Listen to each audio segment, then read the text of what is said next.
सुधीर तो आगे जा ही चुका था, हम भी उसके पीछे हो लिए। जंगल में जाकर जो देखा, उसको देखकर हम दोनों भाइयों की रूह कांप गई। पैरों ने डर से कांपना शुरू कर दिया और हलक में जैसे सूखा पड़ गया।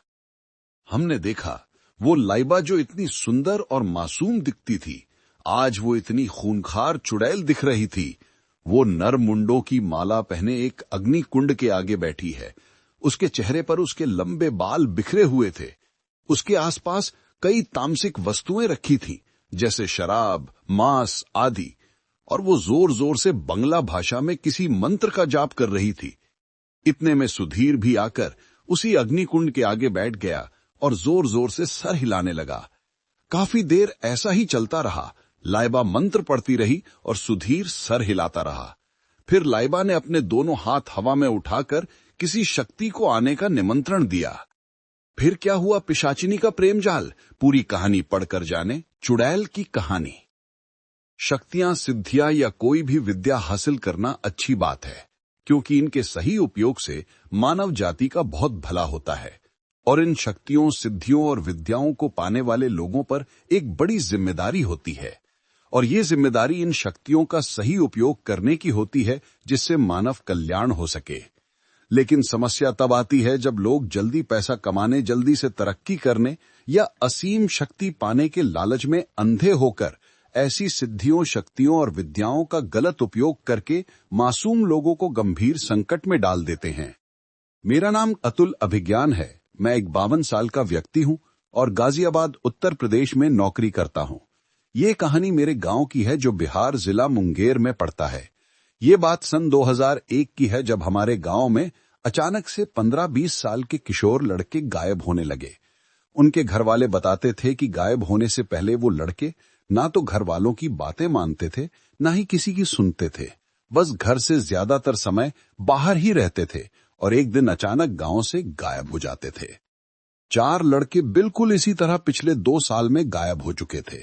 गांव में 2 साल पहले बंगाल से आए पति पत्नी भी रहते थे। पति का नाम तपन दास और पत्नी का नाम लाइबा था, और लाइबा पर सबको इन लड़कों के गायब करने का शक था, क्योंकि वो लड़के गायब होने से पहले लाइबा के घर के हमेशा आसपास ही दिखे जाते थे। घोस्ट स्टोरीज, कुछ लाइबा की हरकतें ऐसी थीं कि उस पर सबको शक हो ही जाता था। यहां तक भी सब ठीक था, मगर एक दिन ये गांव की दिक्कत मुझे मेरे ही घर में दिखने लगी। मेरे बड़े भाई का बेटा और मेरा भतीजा सुधीर कई दिनों से ऐसे ही खोया खोया सा रहने लगा। ना तो मेरी और ना ही अपने माँ बाप की बात मांगता था। मानना छोड़ो, उसने किसी की बात सुनना तक छोड़ दिया था। पूरे दिन घर से बाहर रहता था। ऐसा लगता था कि वो किसी और दुनिया में जी रहा है। ये सब मैं और मेरा परिवार देख रहा था, और हम सब गांव के लगातार किशोर लड़के गायब होने वाली घटनाओं से भी परिचित थे। इसलिए हमारी चिंता डर का रूप ले चुकी थी, मगर समझ नहीं आ रहा था कि आखिर क्या किया जाए। सुधीर से हम काफी बार उसको बैठाकर प्यार से और डरा कर भी उसकी ऐसी स्थिति का कारण पूछ चुके थे, मगर वो कुछ बात ही नहीं करता था और इस बारे में ना ही कुछ बताता था। उधर लाइबा के बारे में गांव में ये बात फैली हुई थी कि लाइबा ने ही गांव के 4 लड़कों को गायब कराया है। इसी शक के आधार पर गांव में कई पंचायत हो चुकी थी, जिसमें हर बार पंचायत ने फैसला लाइबा के हक में सुनाया था। Real horror story in Hindi. इतना ही नहीं, पुलिस शिकायत करने पर भी उसके खिलाफ कोई सबूत ना मिलने से पुलिस भी उसका कुछ नहीं कर पाई थी। मेरी और मेरे परिवार की चिंता सुधीर की हालात को लेकर बढ़ती जा रही थी। फिर एक दिन किसी रिश्तेदारी में मेरा जाना हुआ, जहां हमारी इस समस्या के समाधान के लिए मेरे मासी के लड़के ने मुझे एक तरुण नाम के 19 वर्षीय लड़के से मिलवाया, जो अभी भगत बना था और लोगों के ऊपर से बुरी और काली शक्तियों को अपने इलाज से हटाता था। सच कहूं तो वो लड़का मुझे अपने घर के इलाज के लिए इतना जमा नहीं, क्योंकि मैंने इस क्षेत्र में काफी उम्रदराज लोगों को ही इलाज करते देखा था और उन पर ही मेरा विश्वास था। इसलिए मैंने उस लड़के से मिलकर अपने घर के बारे में ज्यादा बात नहीं की। मगर मेरी मासी के लड़के के जोर देने पर मुझे उस भगत तरुण को सब बताना पड़ा। मुझे तो उससे कोई उम्मीद नहीं थी, मगर फिर उसने ऐसा कुछ कह दिया कि मुझे उस भगत को गंभीरता से लेना पड़ा। उसने कहा कि आपके भतीजे और आपके पास ज्यादा समय नहीं है। 2 महीने बाद आने वाली होली पर वो भी सब लड़कों की तरह गायब हो जाएगा और आप कुछ नहीं कर पाओगे। उस भगत ने आगे कहा, मैं जानता हूं आपको मुझ पर यकीन नहीं है। मेरी उम्र ही इतनी कम है कि लोग इतनी जल्दी मुझ पर यकीन नहीं करते। भगत ने कहा कि आप एक काम करो, मैं आपको एक भभूत दे रहा हूँ। उस भभूत को आप एक चुटकी सुधीर के खाने में मिला देना। फिर अगले दिन उसका बर्ताव देखकर आप खुद पता लगा लोगे कि मैं आपकी मदद कर सकता हूँ या नहीं। मुझे उस भगत पर विश्वास तो नहीं था, फिर भी मैंने वो भभूत ले ली और घर आकर अपने बड़े भाई को ये सब बताया तो उन्होंने कहा कि एक बार कोशिश करने में कोई हर्ज नहीं है, वैसे भी हम इतना परेशान हैं और कोई इलाज भी अभी हमें नहीं मिल रहा है। उसी रात को खाने में सुधीर को भागी ने वो भभूत मिलाकर खाना खिला दिया।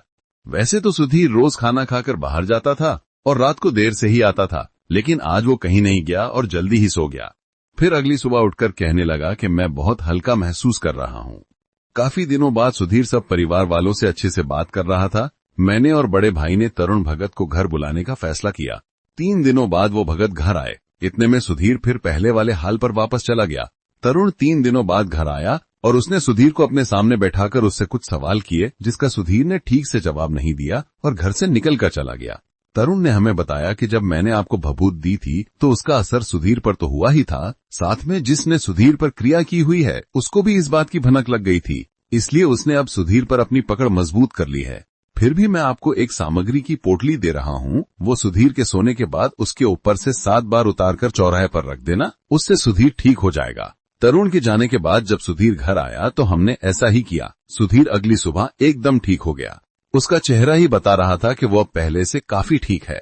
हमारी खुशी ज्यादा दिनों तक नहीं रही। 1 हफ्ते बाद सुधीर को उसका कोई दोस्त बाहर ले गया और जब सुधीर घर लौटा तो हम उसकी हालत देखकर डर गए, क्योंकि उसकी आंखें एकदम खूनी लाल हो रखी थीं, चेहरा सूजा हुआ था और उसकी टांगें कांप रही थीं। हम जल्दी उसको डॉक्टर के पास ले गए, जहां डॉक्टर ने उसको एक इंजेक्शन लगाकर और दवाई देकर भेज दिया। मगर घर आकर सुधीर की हालत में हमें कोई फर्क नहीं लगा।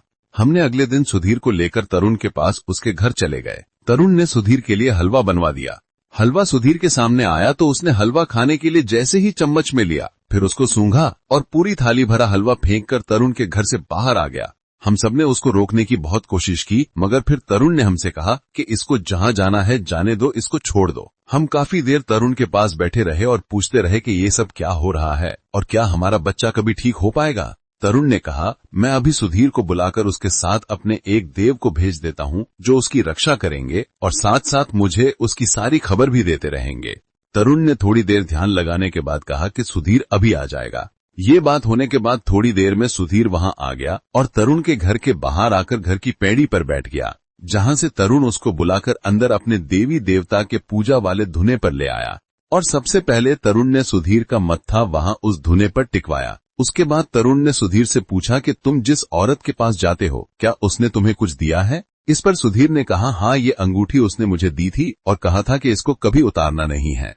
तरुण ने सुधीर से वो अंगूठी ले ली और हमें बहुत हैरानी हुई कि सुधीर ने बिना किसी बहस के वो अंगूठी तरुण को दे दी। आगे तरुण ने पूछा कि सुधीर, तुमने अपनी कोई वस्तु तो उस औरत को नहीं दी है? इस पर सुधीर ने कहा कि मैंने अपना रूमाल उसको दे रखा है। ये सुनकर तरुण थोड़ा गंभीर हो गया और सुधीर को अपने छोटे भाई के साथ घूमने भेजकर हमें बताने लगा कि वो औरत इसके पीछे हाथ धोकर पड़ी है। मैं जितनी बार भी सुधीर को ठीक करता हूँ वो किसी न किसी तरह इसको फिर से अपने जाल में फंसा लेती है। क्योंकि सुधीर का रूमाल उसके पास है, वो उस रूमाल के जरिए ही सुधीर पर काबू रखती है और उसके साथ होने वाली हर घटना पर नजर रखती है। जब भी उसको लगता है कि उसकी पकड़ सुधीर पर कम हो रही है, वो नया जाल फेंककर फिर से सुधीर को अपने काबू में कर लेती है। हमने पूछा कि क्या इस समस्या का कोई स्थायी हल नहीं है, तो तरुण ने कहा कि मैंने अपने एक देव को सुधीर के साथ छोड़ दिया है, अब कोई दिक्कत नहीं होगी। हम खुश होकर सुधीर को लेकर घर आ गए और कई दिनों तक सब एकदम ठीक रहा। सुधीर आराम से कहीं भी आता जाता फिरता, फिर भी सब ठीक रहता और हम दिल से तरुण को दुआएं देते रहते कि उसने हमारे बच्चे को ठीक कर दिया।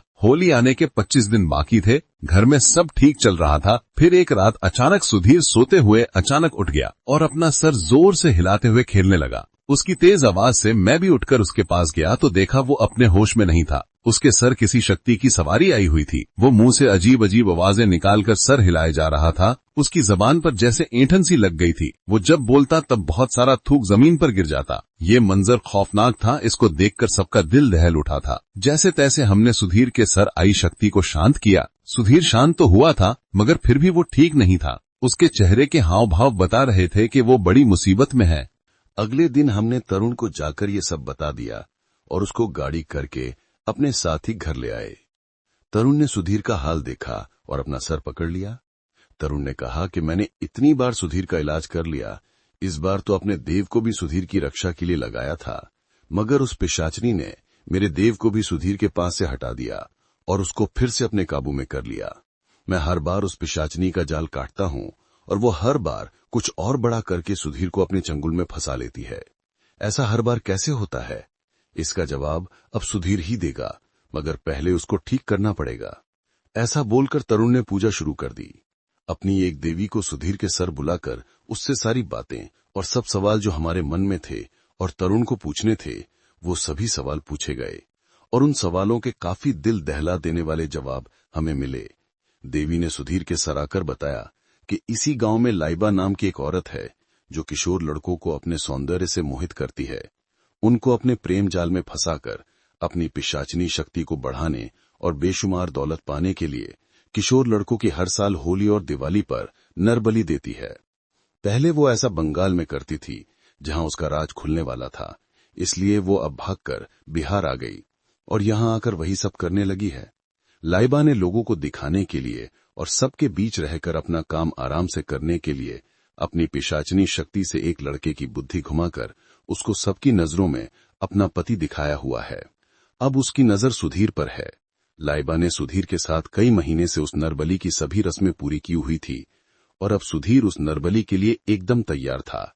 इसलिए ही लाइबा सुधीर को बार बार अपने वश में कर लेती है और जो भी शक्ति सुधीर को बचाती है उसको वो अपनी पिशाचनी शक्ति से या तो नष्ट कर देती है या फिर सुधीर से दूर कर देती है।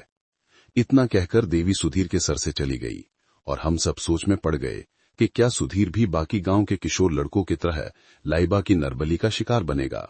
तरुण ने हम सभी घरवालों को बैठाया और कहने लगा कि आज आप सब लोगों को एक अहम फैसला लेना है। आप सब लोगों ने देखा कि मैंने सुधीर को बचाने के लिए हर संभव प्रयास किए, मगर लाइबा ने अपनी पिशाचनी शक्ति से मेरे सभी प्रयास विफल कर दिए।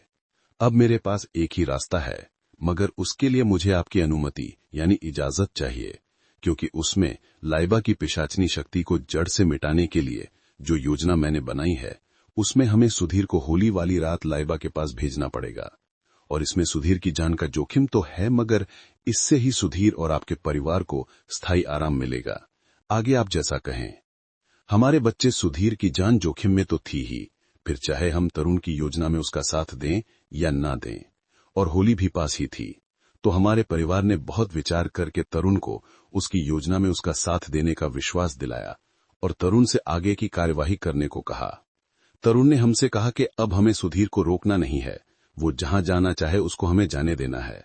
3 दिनों बाद होली है और मैं इतने एक साधना करके अपने सभी देवी और देवों की एक टोरी बना लेता हूं जो हमारी मदद करेंगे।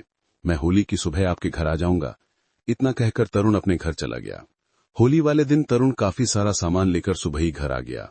सुधीर तब तक सोकर भी नहीं उठा था। तरुण ने पहले हमारे पूरे घर पर मंत्र पढ़कर गंगा जल छिड़का, जिससे लाइबा अगर कोई पलटवार भी करे तो घर वाले सुरक्षित रहें। फिर उसने घर में अपने साथ लाई सामग्री के साथ काफी लंबी पूजा की। उसके बाद उसने हमें रात का इंतजार करने को कहा। सुधीर उठा और तरुण को देखकर उसको घूरने लगा, जैसे कह रहा हो कि मेरे कार्य में विघ्न डालने तू यहाँ क्यों आया है। रात का समय भी आ गया। हमने लाइबा को सफेद बंगाली साड़ी पहने, पूरा श्रृंगार किए और अपने लंबे काले बालों को खुला छोड़कर जंगल की तरफ जाते देखा। हम समझ गए कि अब सुधीर भी उसके पीछे जाएगा, और ऐसा ही हुआ भी। सुधीर कुछ ही देर बाद घर से बेसुध होकर जल्दी जल्दी चलता हुआ जंगल की तरफ बढ़ गया। तरुण ने मुझे और बड़े भैया को चुपके से सुधीर के पीछे जाने को कहा और कहा कि मैं साधना में बैठा हूं, मैं अपनी देवी और देवों की टोली सुधीर के पीछे भेज रहा हूं, जो उसकी और आपकी रक्षा करेगी। सुधीर तो आगे जा ही चुका था, हम भी उसके पीछे हो लिए। जंगल में जाकर जो देखा, उसको देखकर हम दोनों भाइयों की रूह कांप गई। पैरों ने डर से कांपना शुरू कर दिया और हलक में जैसे सूखा पड़ गया। हमने देखा वो लाइबा जो इतनी सुंदर और मासूम दिखती थी, आज वो इतनी खूंखार दिख रही थी। वो नरमुंडों की माला पहने एक अग्नि कुंड के आगे बैठी है। उसके चेहरे पर उसके लंबे बाल बिखरे हुए थे। उसके आसपास कई तामसिक वस्तुएं रखी थी, जैसे शराब, मांस आदि, और वो जोर जोर से बांग्ला भाषा में किसी मंत्र का जाप कर रही थी। इतने में सुधीर भी आकर उसी अग्निकुंड के आगे बैठ गया और जोर जोर से सर हिलाने लगा। काफी देर ऐसा ही चलता रहा। लाइबा मंत्र पढ़ती रही और सुधीर सर हिलाता रहा। फिर लाइबा ने अपने दोनों हाथ हवा में उठाकर किसी शक्ति को आने का निमंत्रण दिया, मगर अब सुधीर को जैसे एकदम होश सा आया और उसने अपना सर हिलाना बंद करके एकदम सीधा खड़ा हो गया। वो शक्ति वहां आने ही वाली थी और लाइबा का पूरा ध्यान आंख बंद करके उस शक्ति को बुलाने पर था, मगर इतने में सुधीर वहां से भाग निकला और उसके पीछे हम भी निकल गए। रास्ते में हमने सुधीर को पकड़ लिया और घर आ गए, जहां तरुण ने सुधीर को गंगाजल पिलाकर और उस पर से एक उतारा करके गांव के चौक पर रखवा दिया और कहा कि आप सुबह का इंतजार करो, मेरी देवी और देवों की टोली ने अपना काम कर दिया है। अगली सुबह हमने देखा तो लाइबा के घर के बाहर काफी लोग जमा थे। तो हमने कारण पूछा तो किसी ने बताया कि लाइबा कल रात काफी जल गई है और उसको शहर इलाज के लिए भेजा गया है, इसलिए उसका घर भी बंद था। हमें तरुण ने बताया कि जब हम किसी शैतानी शक्ति को बलि देकर प्रसन्न करने के लिए बुलाते हैं तो वो आती है और हमारे द्वारा पहले से तैयार बलि लेकर चली जाती है। इसमें न तो देर होनी चाहिए और न ही वो शैतानी शक्ति फिर खाली हाथ जाती है। अगर हम बलि देकर चूक गए तो वो उसका बहुत ही भयानक दंड यानी सजा हमें देती है, जिससे हम जीवन भर उबर नहीं पाते। ऐसा ही यहाँ लाइबा के साथ हुआ होगा। उसने सुधीर को काफी समय से नर बलि के लिए चुना हुआ था, इसलिए लाइबा मेरे सभी इलाज की काट कर रही थी और होली के आसपास आकर मैंने लाइबा को यकीन दिला दिया कि उसका शिकार तैयार है और सुधीर की बलि देने में कोई भी बाधा नहीं है। इसलिए उसने अपनी शैतानी शक्ति को सुधीर की बलि के लिए होली वाली रात का वचन दिया, जिससे वो शक्ति आकर बलि ले सकें। और मैंने यहां से अपने देवी और देवों की टोली सुधीर को सही समय पर वहां से निकालने के लिए भेज दी, जिससे वो शैतानी शक्ति जब बलि लेने आई तो तब तक सुधीर वहां से जा चुका था। अब लाइबा से उस शक्ति ने बलि मांगी तो लाइबा सुधीर को ढूंढती रह गई और शैतानी शक्ति ने उसी अग्निकुंड की आग में लाइबा को झुलसा दिया। अब लाइबा सुधीर तो क्या, किसी को भी अपने प्रेम जाल में बलि के लिए नहीं फंसा पाएगी। इस हादसे के 10 महीने बाद लाइबा जब गांव लौटी तो उसने देखा कि उसका पति गांव का घर बेचकर जा चुका है। शायद लाइबा के पति पर से भी लाइबा का जादू खत्म हो चुका था। लाइबा इतनी ज्यादा झुलस चुकी थी कि उसकी तरफ देखा भी नहीं जा रहा था। ये सब उसके कुकर्मों का ही कड़वा फल था। लाइबा के पास रोटी खाने तक के पैसे नहीं थे, इसलिए वो बोरी लेकर मंदिर की सीढ़ियों पर बैठ गई और भीख मांगकर अपना पेट भरने लगी और एक दिन लावारिस मौत मर गई। कुकर्मों का फल। कुकर्मों का फल बहुत कड़वा होता है। फूटता है कुकर्मों का घड़ा जब वो भरा होता है। काम नहीं आती कोई सिद्धि साधना उसके, जिसके कर्मों पर काला रंग चढ़ा होता है।